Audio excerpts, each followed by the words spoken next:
Slack on Sports, ESPN Wilmington. I'm Randy Slack. Joining us on the line from Sports Illustrated, he covers your Carolina Panthers. He also covers the Charlotte Hornets for the Painted Lines Network.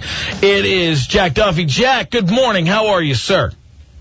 Randy, how you doing? Happy to be back on here. Yeah, it's good. It's good to have you, man. The Carolina Panthers season getting ready. We're getting closer to getting to that season. What have been your takeaways from when you talk to Coach Rule and the interviews you guys have been doing? Yeah, so I think the biggest thing right now is just kind of swallowing the pill of how young this defense is going to be. There's potentially 4 rookies that could start week 1. You have Troy Pride out of Notre Dame, Jeremy Chin, Gross Matos out of Penn State, and then obviously Derek Brown out of Auburn. So there's 4 potential rookies that could start. Like I said before, 8 of the 11 starters from last year on defense aren't there. So I think defense is definitely going to be a big issue this year. But then on the offense, on the other side of the ball, DJ Moore is most likely going to be a Pro Bowler this year. You got Robbie Anderson, Teddy Bridgewater, Christian McCaffrey. So there's a lot of lethal weapons on that offense. So I think there's going to be a whole lot of offense. It's going to be like kind of Big 12 football, I think, this year for the Carolina Panthers. So not a lot of defense, whole lot of offense. So I mean, for a fan's perspective, it'd be fun because the Carolina Panthers are going to have the ball a lot. The defense just isn't going to hold up. But I think this year it's going to be win and loss isn't going to be too pretty. I'm thinking 5 wins. But besides that, I think it's going to be a fun brand of football to watch. Yeah, I mean, that offense should be high powered. You talk about the defense and losing 8 of 11 starters. Obviously, Kuechly was the leader of that defense, the heart and soul of that defense, with so many new pieces and so many different pieces in. Who's going to take on that leadership role on that side of the ball? So it's going to be Tahir Whitehead. So he's had over 100 tackles over the last 4 years. He was in Oakland previously. Okay. And Detroit before that. So he's going to take over that Mike position, that middle linebacker position. And then him and Shaq Thompson are going to be those 2 lead linebackers. But yeah, Tahir's going to be the guy with be talking directly to the coaches through that headset on the field. So he's going to take over that Luke Kuechly-esque role. So I think it's going to be him, Shaq Thompson, and then obviously you got some older guys in the secondary as well. Yeah, it is. It's a real interesting time for the Carolina Panthers. Obviously, in the last few years, when you change owners, then you change the head coach, then you change an iconic quarterback like Cam Newton. Though I got to say, Teddy Bridgewater, a guy who, I don't think would have even been available to the Carolina Panthers had he not had that horrific injury in Minnesota. I think he's pretty good, and I think that I know a lot of people weren't, popping champagne bottles over getting Teddy Bridgewater, but I think he's more than a serviceable quarterback for the Carolina Panthers. No, I agree 100%. And the thing about Teddy is he's a game manager, so he's not going to make a lot of mistakes. Last year, 9 touchdowns, 2 interceptions in those 5 games with the Saints, which he won all 5 of. So, I mean, I think he's not going to make a lot of mistakes. And one thing from the Zoom calls, talking to all the players, is he demands the respect out of everyone in that locker room, and he's taken on a leadership role from the beginning. And he's already been running team meetings. He's running virtual team meetings. Oh, wow. Before they even went to training camp. So he's already taken on that leadership role. He took players, he organized a whole entire mini camp essentially before training camp started with the whole offense. Even some offensive linemen came in for a few of their workouts. So it's every player that talks about it. When they hear him talk, there's a calming presence to him that demands the respect of all the players in the room. So everyone's just been just raving about Teddy Bridgewater, what he is off the field, the kind of man he is, how much respect he demands. And then on the field, too, I think with all the weapons he has, Christian McCaffrey, Robbie Anderson, DJ Moore, Curtis Samuel, there's going to be an abundance of receivers he's going to be able to get the ball to. And then you have a smart offensive mind, Joe Brady. I think it's going to be a recipe for success. So I think they're probably going to be top 12 in offense this year, and Teddy's going to be at the forefront of that.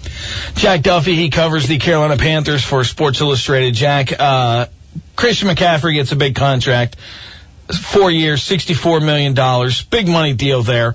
But when you look at recent running back trends, there was a time when running backs weren't taken in the first round, and then they kind of came back into vogue. There was like a year where I think maybe Giovanni Bernard and Le'Veon Bell were taken in round 2, and those were like the top tailbacks taken.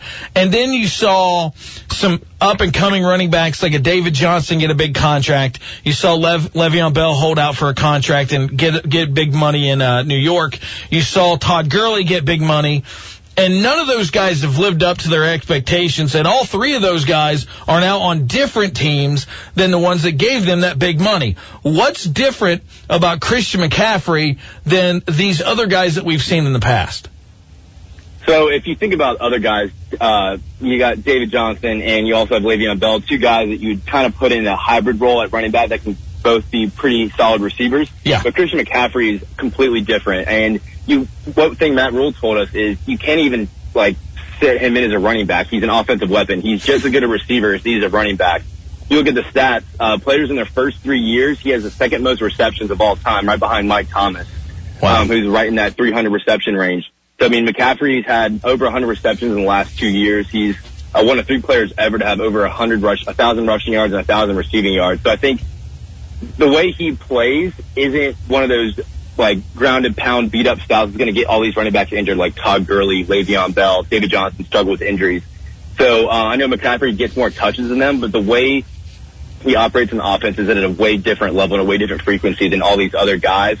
So I think even having him in the slot or just the way he plays and just the way he's designed the offense, he's not going to be injured as much. And, I mean, if he's not doing well as a running back and doesn't want to get pounded up as a running back, you just throw him in the slot and he's just as deadly. So I think with McCaffrey, you can't really slot him in as paying him just as a running back. He's an offensive weapon. And I think he's probably the only running back in the NFL you can actually build your offense around, because you see Super Bowl winning teams, not a lot of them, their best players are running back. And I think, I'm not sure McCaffrey could ever take Panthers to a Super Bowl being their best player, sure, but he's pretty close.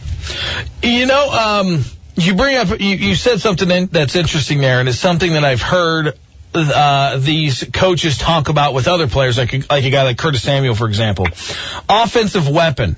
They're not guys that really fit into a position. That really makes me think that they've got the gears turning when they're coming up with stuff and ways that they're going to feature guys like Samuel and guys like Christian McCaffrey. And there's so much speed, there's so much athleticism, there's so much playmaking ability with the ball in these guys' hands. What do you think? Have you guys been able to pry any of this information out of the coaching staff on what they're thinking of doing with these guys? Yeah, so there actually was this stat that came out, and it was basically judging NFL offense, their skill players, so running backs, receivers, tight ends, based on their 40 times at the combine. Panthers had the 4th fastest offense. Wow.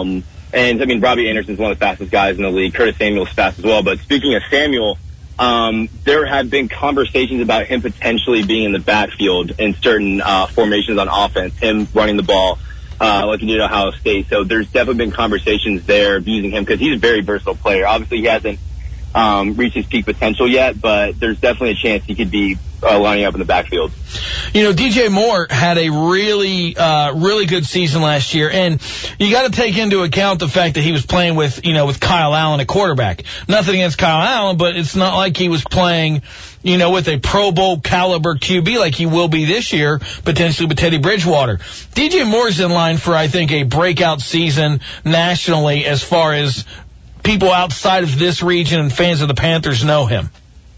I mean, last year, 87 receptions, over 1,100 receiving yards. And like you said, he had a very incompetent quarterback. And so I think this year it's going to be even better. You have an actual quarterback that's going to be there for the entire year. They're going to build an actual offense around Teddy Bridgewater. And now there's going to be some continuity here for the next few years, and DJ Moore is going to fit right in there as well. And I think having Robbie Anderson on the other side, the deep threat, is going to open up that short middle range even more for DJ Moore. So I think easily he's going to north of 80 receptions and north of 1,000 receiving yards again. So, and I think he's going to be, him and McCaffrey are going to be the Pro Bowlers on that Panthers offense. Robbie Anderson's a fun guy. A deep threat, a guy who can just, as you mentioned, one of the fastest players in the NFL, and a guy that has ties with Matt Rule. I think that's a free agency pickup that could pay some big dividends for the Carolina Panthers this season and beyond.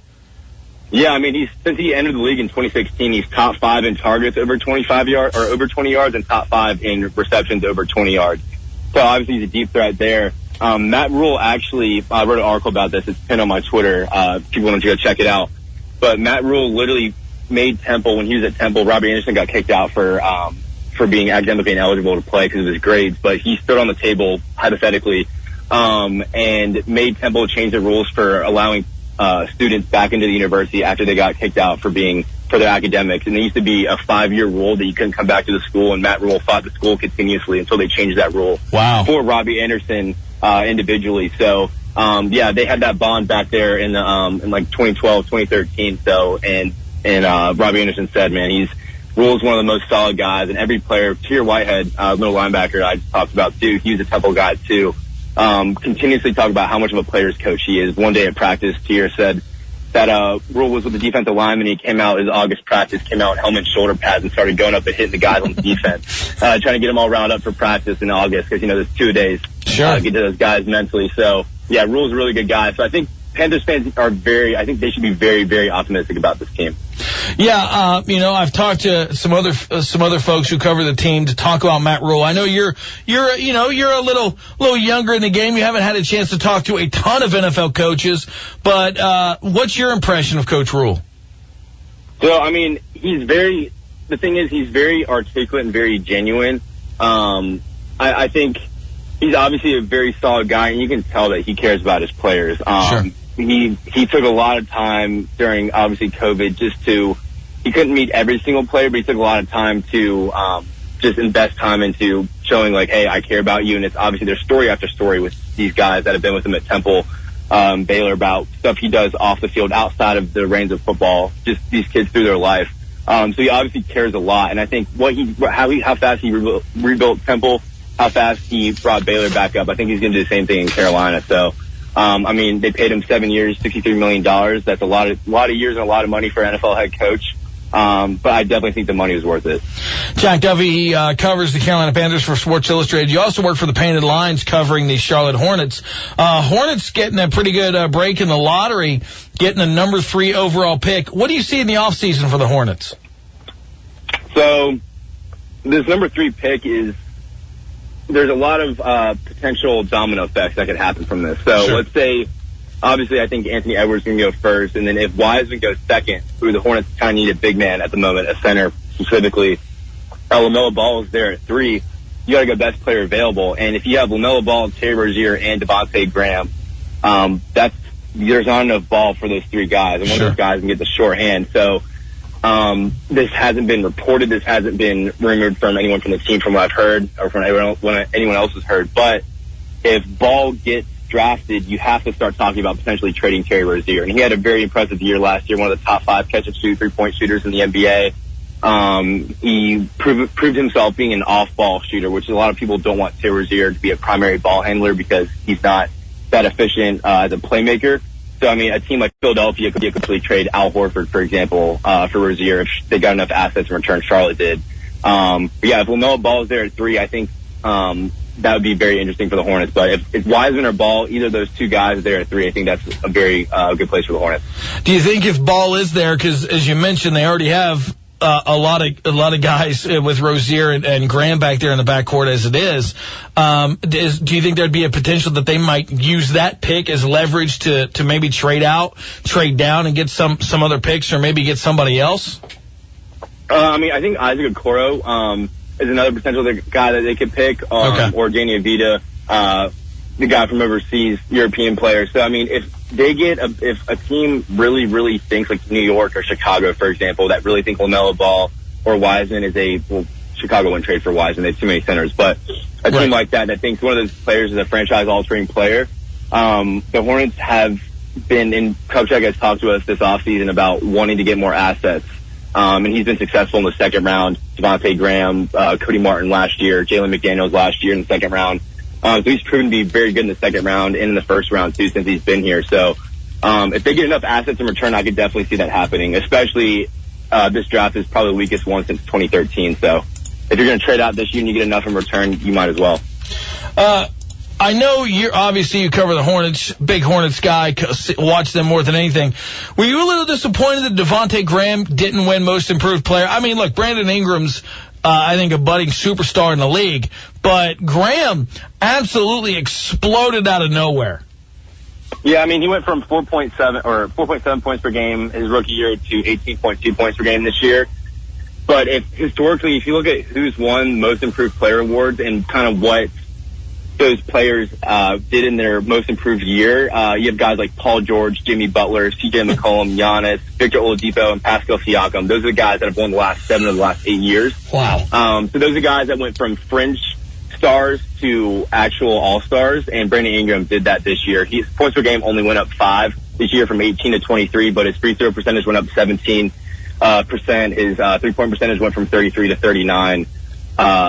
So, I mean, he went from probably a third option on a lottery team to the first option on a fringe playoff team, and he's an all-star this year. So I think what dictates the most improved player award, that's kind of what Brandon Ingram did. I think Luka was kind of in that range. I personally, if I had to vote, I would have gone Bam Adebayo, just because they're the third team in the East, and he was at times the most important player on that Heat team. But, I mean, what you demand from most improved player, it's what Brandon Ingram did this year, not Devontae Graham. But Devontae Graham obviously has a lot of potential, 18 points per game. He's the sole player for that Hornets team. And you know what? When you break it down that way, it does make sense. It almost seems like the NBA is using the most improved players like, hey, this is now a guy you should watch and we think he's going to be really, really good. This is our kind of almost a nudge to kind of push that guy maybe into, the stratosphere a little bit, if you will. And it probably helped that Brandon Ingram's team was really close to a playoff berth and the Hornets were really not good at all this year. Yeah, exactly. Devontae Graham's in the national spotlight now. People know his name now, especially after that Brooklyn game where he had 40 points. He's pulling up from 35 feet, drilling those game-tying shots. So, I mean, that's kind of he's on the radar now, and I think that's kind of what the Hornets are trying to do is get more attention on their team because after Kemba left, I mean, from a team perspective, you want to get your team getting some ESPN games potentially, which the Hornets didn't have any this year, or any TNT games. So you want to get national spotlight, and that's kind of what Devontae Graham started to do this year. And he's a pretty marketable player. He's a very likable guy. So I think definitely on that front, it was a plus this year. How have you liked watching the bubble games so far? So one thing that's really interesting that I heard Joe Harris talk about is the shooting has been phenomenal in the bubble because there's not a change of scenery. You're playing in one of the same 2 gyms with the exact same lighting consistently they've been there for 2 months now. Right. So it's the same exact place every single time. So, I mean, these guys have gotten used to these gyms, the lighting and everything. So the shooting has been off the charts. I honestly like it. I mean, I'm at times, when Luka had that game winner against the Clippers last weekend, you kind of wish there was a fan moment there because that probably would have been the Mavericks fan peak since probably them winning the finals. So it would have been cool to see the fan reaction there. But, I mean, we're kind of used to it now. But I think other leagues are starting to use the NBA as a prime example of what to do because there haven't been COVID cases in the bubble at all. And I think it was very thought out, strategized, and I think it's been a major win. So I've been very impressed so far. And I mean, basketball is basketball at the end of the day. It's like pizza. Dude, it's so funny. They take that bubble so seriously down there. You get quarantined before you actually go into the bubble. And I have a friend of mine, her son works for the Indiana Pacers as a trainer, and they weren't able to bring him down till during the actual playoff, that round against the Miami Heat, and he was stuck in his hotel room for a few days, and then the Pacers get eliminated. He never actually got out of his hotel room at all during his stay in the NBA bubble for 2 days. That's so insane, man. TJ Warren couldn't pull through long enough, could he? I mean, Mike Conley went and had a kid, missed the first 2 games of that Jazz series. That Jazz Nugget series, best series I've seen in a few years. Oh my God! Murray and Mitchell. It was a little game. The game 7 was a little lackluster as far as what you thought you were going to get, considering, these dudes put up 50 and one guy put up 51 in games. And they had 2 guys scoring 40, and then this game 80-78 looked like a mid-90s playoff game. That ending sequence, though, that last minute of the game was absolutely crazy. Oh, So I kind of have Donovan Mitchell was right there, and he fought the ball up, and that was I really thought that Mike Conley 3 was going to go in because I was watching on my laptop, and I looked at my phone, and I had a bunch of messages from group messages pop up saying crazy endings. So I really expected that Conley shot to go in, but yeah.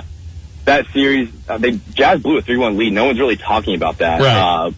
They had a 3-1 lead, and then Jamal Murray just started actually playing like the player that everyone's seen glimpses of. So he's definitely going to get paid this offseason. But, that was definitely one of the most enjoyable series besides those few Luka games in the Clipper series. And look, they almost, we can talk about the Jazz blowing a 3-1 lead. I don't know how, if you guys missed this, by the way, there was a turnover with Utah turned the ball over with 16 seconds to go. Denver has a 3-on-1. There's less than 24 seconds. The shot clock is off. Instead, they run a fast break to try to get a bucket. Guy misses a layup, and Utah gets the ball back again. It was like, if they lose that game, people are going to look at that fast break as the dumbest play. It would be the new J.R. Smith play. It was so crazy. It's like, what are you doing? Just stop running. Hold the ball. The game's, you won. Why are you trying to get a layup here? If it had been Michael Porter Jr. running that fast break, I would not have been surprised at all because he had a few bonehead moments in that series. But yeah, 3-on-1 fast break, and they threw an alley-oop too, and it wasn't a hard alley-oop to convert either. I was sitting there slow motion. I was like, there's no way they're bringing this ball up the court, and they just start pushing the ball. There's no way.